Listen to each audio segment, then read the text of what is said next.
suppose there's... Is there dancing after that? I mean, is it... For 30 years, one man watched Hollywood's biggest stars drop their masks the moment the cameras stopped rolling. Johnny Carson smiled through every interview, laughed at every joke, shook every hand like they were old friends.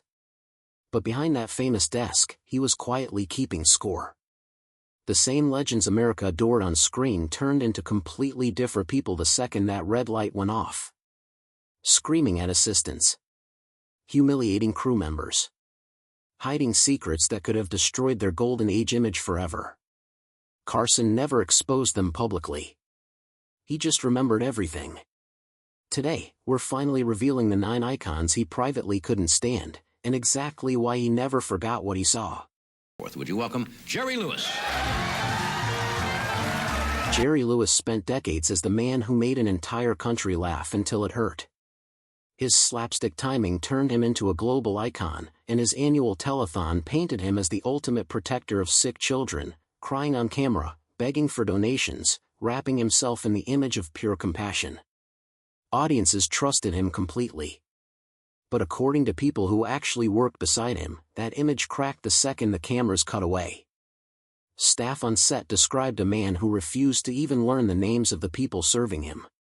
Camera operators, makeup artists, production assistants, they were never people to him, just labels. Hey you. Camera guy. Makeup girl. It didn't matter how long someone had worked there or how skilled they were, Lewis treated them as background noise that existed only to serve his convenience. One story stood out above the rest. During a rehearsal, a camera operator coughed quietly, nothing dramatic, just a stray cough. Lewis stopped everything. He turned on the man and unleashed a furious tirade in front of the entire crew, mocking him, humiliating him, demanding he be pulled off the set entirely. The man wasn't being unprofessional. He had allergies. But Lewis wasn't interested in explanations, only control. What disturbed people even more was how Lewis treated Johnny Carson himself. Most guests respected the boundaries of another man's show. Lewis didn't. He talked over Carson mid-sentence, hijacked questions meant for other guests, and at one point reached across the desk and adjusted Carson's tie without asking. Anyone who knew Carson understood the unspoken rule: you never touched him first.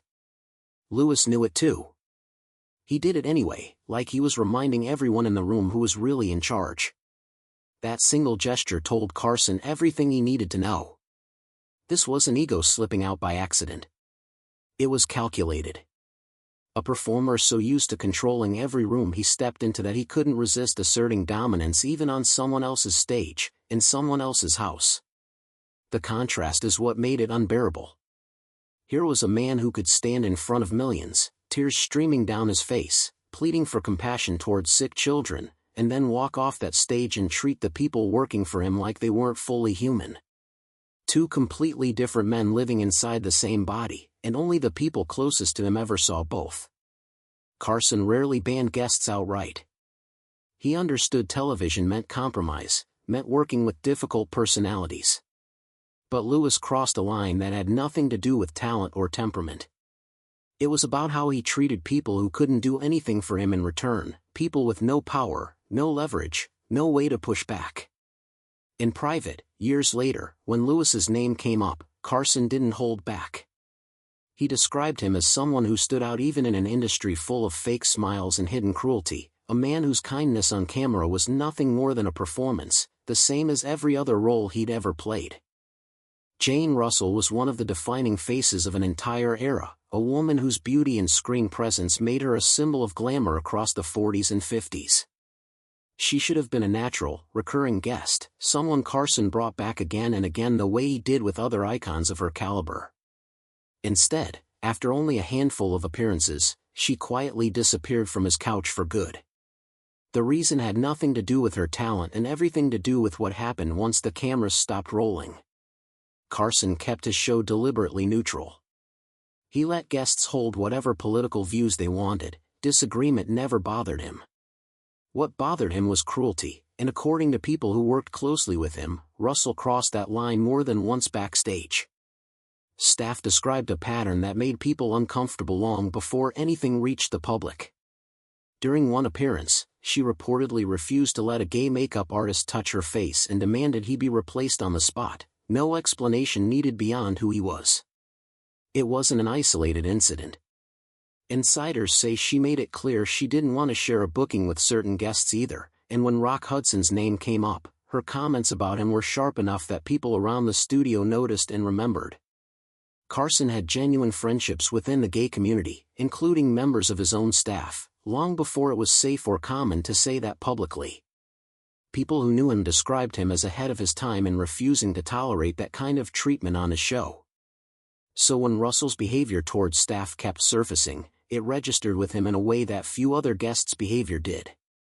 The breaking point reportedly came during a taping in the early 70s, when comments she made about civil rights during a commercial break, never picked up by the broadcast microphones, still made their way back to Carson through the crew who overheard them. Nothing about it was dramatic or public. There was no on-air confrontation, no headline. She simply stopped being booked. That quiet absence spoke louder than any argument could have. Carson almost never vetoed a guest outright, especially someone with Russell's level of stardom and cultural weight. Pulling her from the roster entirely, without explanation, without fanfare, was one of the clearest signals he ever gave about where he personally drew the line. To audiences, she remained exactly as they remembered her, glamorous, iconic, untouchable. But to the people who worked the studio floor, who watched how she treated the person doing her makeup or overheard what she said when she thought no one that mattered was listening, a very different picture had already formed. Carson simply chose to act on what he saw rather than pretend he hadn't. Welcome, please, Miss Betty Davis. Betty Davis walked onto that couch like she owned it, and in a way, she did. 2 Oscars, decades of legendary performances, a voice and presence that commanded every room she entered. Audiences saw a witty, sharp, endlessly entertaining storyteller, sharing decades of Hollywood history with a twinkle in her eye. What they never saw was what happened the moment the lights weren't quite so flattering. According to people who worked those tapings, Davis treated other guests like competition rather than colleagues. If she was booked alongside younger performers, especially women, she would talk over them, interrupt their stories, and physically turn her back the second attention shifted away from her. One former talent coordinator remembered watching her seethe in real time whenever someone else got a bigger laugh, visibly calculating how to steal the moment back. Behind the scenes, her demands escalated further. Whiskey in the dressing room before appearances wasn't unusual for guests of that generation, but what came with it sometimes was. Female staff members who worked the show in that era described language from her that shocked people even by the standards of the time, comments that crossed from sharp-tongued into something far uglier. One makeup artist recalled being turned away outright, replaced with someone whose hands, in Davis's words, weren't shaking like they belonged to someone who'd been drinking for days. There was one moment, though, that stuck with the crew more than any other. During a rehearsal, Davis began tearing into a young cue card holder for working too slowly, her voice rising, the room going quiet around her. And Carson, a man who almost never inserted himself into conflicts like this, stepped in without raising his voice at all. He simply told her that on his show, everyone was spoken to with respect, or nobody spoke at all. She was stunned. People who witnessed it said she clearly wasn't used to being challenged, especially not calmly, especially not by someone who wasn't afraid of her reputation. She backed down. But the moment lingered with Carson far longer than it lingered with her. What made Davis particularly hard for him to reconcile wasn't just the behavior itself. It was the talent behind it. Some difficult guests could be written off as untalented people leaning on ego. Davis wasn't that. She was the real thing, a genuine legend whose work Carson respected deeply, which made watching her treat people so carelessly even harder to sit through. By the time her final appearance wrapped, Carson had made up his mind privately. No amount of brilliance was worth what it cost the people around her to be in the room with her, no matter how many awards sat on her shelf at home.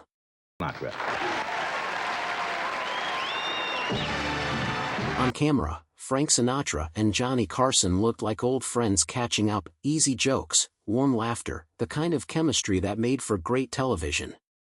Off camera, according to people who spent years working around both men, that warmth never existed at all. Carson respected the talent completely. It was everything surrounding the talent that turned his stomach. Sinatra didn't walk into a studio, he arrived with one. Staff described an entourage of up to 8 men trailing behind him, men who didn't look like they belonged anywhere near show business. They spread out through the building, watching everyone, creating an atmosphere one long-time cameraman compared to being under constant surveillance. Nobody said it out loud, but everyone felt it.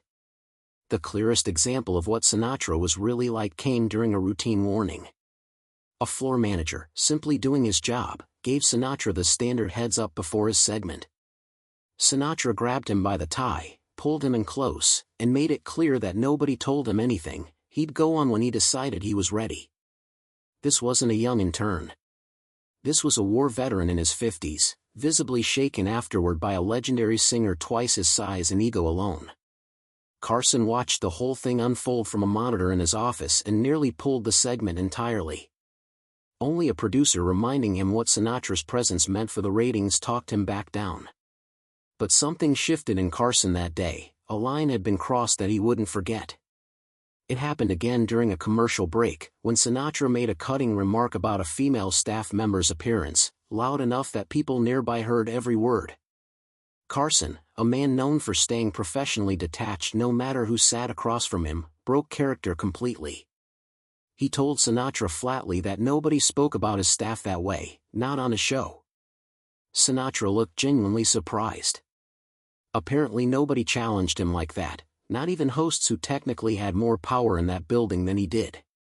After that appearance, Carson quietly instructed his producers to limit Sinatra's bookings to once a year at most. This from a man who almost never involved himself in casting decisions, who almost never restricted anyone regardless of how difficult they were. For Carson to personally intervene said everything about how deep his discomfort actually ran. The public never saw any of it. They saw two legends trading stories, effortless chemistry, mutual respect. What they didn't see was a host quietly protecting his crew from a man who mistook fame for permission to intimidate anyone standing in his way. Oh, you sit there, please. Is my seat with, is the Zsa Zsa Gabor turned every appearance into a spectacle before she even stepped foot in the building. Glamorous, flirtatious, endlessly quotable, audiences adored the persona she perfected over decades on that couch. Behind the scenes, according to staff who worked those tapings repeatedly, keeping her happy required a level of effort that bordered on absurd. Her requirements arrived long before she did. A dressing room set to an exact temperature, fresh orchids only, never carnations, a specific brand of water served with precisely 3 ice cubes, and her own personal lighting technician flown in at the show's expense. One former talent coordinator remembered receiving her list for the first time and assuming it had to be a joke. It wasn't. When even one detail wasn't perfect, the entire schedule paid for it. She would refuse to leave her dressing room until whatever was wrong got fixed, holding up tapings, pushing back other guests, forcing an already tight production into chaos. One of the most infamous incidents happened when the makeup department didn't have her preferred foundation in stock. Rather than compromise, she got into a shouting match with the head makeup artist, demanding someone be sent out immediately to find the exact product she wanted. Carson himself had to step in that day. He called her directly and, in that calm, dry tone he was known for, told her she already looked beautiful and that they had an actual show to get through, the cosmetics emergency could wait. It worked, but it wasn't the first time, and it wouldn't be the last. What frustrated Carson most wasn't her personality on camera, that part audiences loved. It was what her demands cost everyone else. Crew members working overtime. Other guests sitting in green rooms far longer than they should have. A schedule built around dozens of moving pieces, thrown off by one dressing room disagreement after another. After one particularly chaotic appearance, where she arrived over half an hour late and then complained about how she'd been introduced, Carson reportedly joked to his producer that they might as well rename the show after her and let himself be the sidekick for the night. Even so, she kept coming back, appearance after appearance, because whatever chaos she created behind the curtain, she delivered the moment the cameras rolled. That contradiction never fully sat right with Carson. Entertainment value didn't erase the toll it took on the people who made the show actually happen, the ones nobody in the audience ever thought about. Would you welcome Mickey Rooney? Mickey Rooney carried the weight of old Hollywood with him every time he walked onto that stage, a living piece of the industry's earliest golden years, once the single biggest box office draw in the entire country. His appearances should have felt like nostalgic celebrations, a chance for audiences to reconnect with a piece of cinema history. Instead, according to multiple staff accounts, his visits became something the crew quietly dreaded. The pattern was consistent enough that people noticed it immediately. Rooney developed a reputation for inappropriate touching, lingering far too long when a young assistant brought him water, holding onto a hand or a wrist a beat longer than was ever comfortable, asking questions that had no business being asked in a workplace. Female staff members reportedly requested reassignment whenever they learned he was booked that week, not because of nerves, but because they already knew what to expect. Alongside that came a different problem, one just as hard to manage. On more than one occasion, Rooney showed up visibly intoxicated, slurring through sentences, losing his train of thought mid-story in front of a live audience. During one particularly uncomfortable segment, an anecdote about a former co-star spiraled into territory so inappropriate that Carson had to cut him off entirely and pivot the conversation just to keep the show moving. What made the situation harder to untangle was the era Rooney came from. Behavior that was quietly tolerated, even excused, decades earlier didn't disappear just because standards had started shifting. People who worked closely with Carson described him as no prude, someone who understood guests came from different generations with different instincts. But he still held a clear, unmoving line about how people were treated on his set, and Rooney kept finding ways to cross it, seemingly without even registering he'd done anything wrong. One incident stood out above the rest. After Rooney made repeated comments toward a young actress also booked that same night, Carson personally apologized to her once the taping wrapped, something people who worked with him for years said they'd rarely, if ever, seen him do. He told her plainly that wasn't how professionals conducted themselves on his show, and it wouldn't happen again. He kept that promise the only way he could without a public confrontation. Rooney's bookings grew further apart as the years went on, quietly shifted toward daytime pre-tapings instead of live evening broadcasts whenever he was scheduled at all. No announcement, no explanation offered to the audience watching at home. Just a host slowly, deliberately protecting the people around him from a guest whose charm on screen never told the full story of who he was once the cameras stopped rolling. I gotta tell you something, I thought about it upstairs tonight. Orson Welles never simply appeared on a talk show, he took it over. That booming voice, that larger-than-life presence, decades of legendary filmmaking behind him, audiences at home saw pure entertainment every single time he sat down. What Carson and his staff saw was something else entirely, a man so convinced of his own genius that ordinary rules of television simply stopped applying to him the moment he walked through the door. The trouble started before the cameras even rolled. Writers described handing him a prepared list of questions, only to watch him dismiss the whole thing outright, calling it pedestrian, obvious, beneath the conversation he intended to have instead. On more than one occasion, he reportedly crossed out every single question and handed the page back empty, leaving Carson to interview one of cinema's most significant figures with absolutely no framework to work from. Time meant nothing to him either. Scheduled for a 7-minute segment during one appearance in the mid-70s, Welles stayed on that couch for nearly 25 minutes, ignoring every subtle cue Carson gave him that it was time to wrap. A director who worked those tapings for years explained that Carson had an entire system of signals built for exactly this situation, and Welles saw every single one of them and simply kept talking anyway.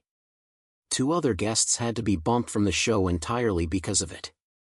His treatment of staff followed the same pattern of complete disregard. He reportedly refused to address production assistants directly, speaking about them in third person even while they stood right beside him, asking someone else to tell the girl he needed water or tell the boy to adjust the lighting, as if acknowledging them directly was somehow beneath him. What frustrated Carson most wasn't just the ego, it was the sense that Wells treated the entire show as his own personal platform rather than someone else's carefully built production. He brought his own props uninvited, changed topics without warning, and at one point actually stood up mid-segment to instruct the camera operators on which angles they should be using, as though he were directing his own film rather than sitting as a guest. Carson maintained public respect for what Wells had contributed to cinema, that part was never in question. But privately, after one especially difficult appearance, he told a colleague that genius doesn't excuse everything, that being brilliant doesn't hand anyone the right to hijack somebody else's show. It became, in Carson's mind, a lesson in what happens when talent grows so large it swallows every ounce of consideration for the people working around it. Joan Crawford didn't just walk onto a set, she engineered it days in advance. Perfect posture, immaculate presentation, decades of old Hollywood glamour distilled into every gesture. Audiences saw the gracious legend they'd grown up admiring. What the crew saw, according to multiple people who worked that particular taping, was something closer to a performance with no person left underneath it. Her demands arrived long before she did. A 4-page memo detailing exact lighting requirements sat in the technical director's files for decades afterward, precise to a degree that bordered on obsessive. The angle of her chair. The height of Carson's desk.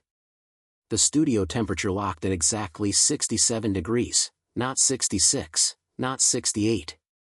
When she finally arrived, hours ahead of taping, she brought her own makeup team despite the show already having award-winning artists on staff, as though nothing about the production could be trusted without her personal oversight. The real difference showed in how she treated people depending on how much power they held. Around Carson, she was practically deferential, warm, gracious, exactly the woman audiences expected. But when a young production assistant, barely into her 20s, brought water into the dressing room she'd specifically requested, Crawford exploded. Witnesses described a tirade so vicious the hallway went silent, degrading language aimed at someone just trying to do her job, followed by a demand that the young woman be fired on the spot. Carson's producer refused. The tension from that moment lingered for the rest of the taping. What unsettled people even more than the outburst was how calculated everything else about her felt. One producer described her as a machine pretending to be a woman, every laugh rehearsed, every reaction preloaded, nothing spontaneous surviving contact with the cameras. The instant a commercial break hit, the smile vanished completely. She sat in total silence, expression flat, until the red light came back on and she reanimated instantly, like a switch had been flipped. Carson, a man known for finding some authentic thread with almost every guest who sat across from him, couldn't locate one anywhere in that interview. Afterward, he privately told a colleague he'd interviewed corpses with more personality in them. Years later, when allegations of abuse toward her own children became public through her daughter's memoir, Carson wasn't surprised by any of it. He simply said he'd already seen exactly who she was in those few hours on his stage, and he believed every word of what came out afterward. Some people, he realized, only ever showed their real selves the moment the cameras weren't watching. Unpredictable. It's open house tonight. Would you welcome Shelley Winters? Shelley Winters walked onto that couch as a 2-time Oscar winner, decades of Hollywood credibility behind her, exactly the kind of accomplished guest who should have made for effortless television. On paper, nothing about her should have caused Carson a moment's difficulty. In reality, according to people who worked those tapings, she was one of the most unpredictable, volatile guests to ever sit in that chair. Winters simply refused to play by the format's unwritten rules. Where other guests offered light anecdotes or promoted whatever project they had coming out, she treated every appearance as an opportunity to say exactly what was on her mind, regardless of whether the venue called for it. During one taping in the mid-70s, a simple question about a recent film spiraled into a 5-minute uninterrupted monologue about government corruption, leaving Carson scrambling to find any graceful way back to a commercial break. A former director who worked the show for years compared controlling her once she started to trying to steer a tornado. There was nothing to do but wait for it to run out of energy on its own. Her unpredictability wasn't limited to conversation either. She'd built a reputation for physical outbursts before ever stepping onto Carson's set, most famously throwing a glass of whiskey directly into a fellow guest's face on a different program after he made a comment she found offensive. That reputation followed her everywhere. Staff on The Tonight Show reportedly removed anything breakable or throwable from the set entirely whenever they knew she was booked that week, no explanation given to anyone watching at home, just quiet preparation for whatever might happen. What separated Winters from some of Carson's more troubling guests was the motivation behind the chaos. This wasn't cruelty aimed at people with less power, and it wasn't ego-demanding special treatment. It came from something closer to genuine conviction, a real, unfiltered passion for the issues she cared about, even when the timing or the venue made almost no sense at all. Carson, visibly uncomfortable during her more intense moments, still held a certain respect for that authenticity. After one particularly fiery appearance where she tore into American involvement in Vietnam, he privately told a colleague he might not want to take a vacation with her, but at least every word she said, she actually meant. Even so, her bookings grew less frequent as the years went on. Carson increasingly preferred guests whose energy complemented the show's format rather than constantly testing its limits. It wasn't punishment exactly, more a quiet acknowledgement that some fires, however genuine, simply weren't built for the format they kept getting invited onto.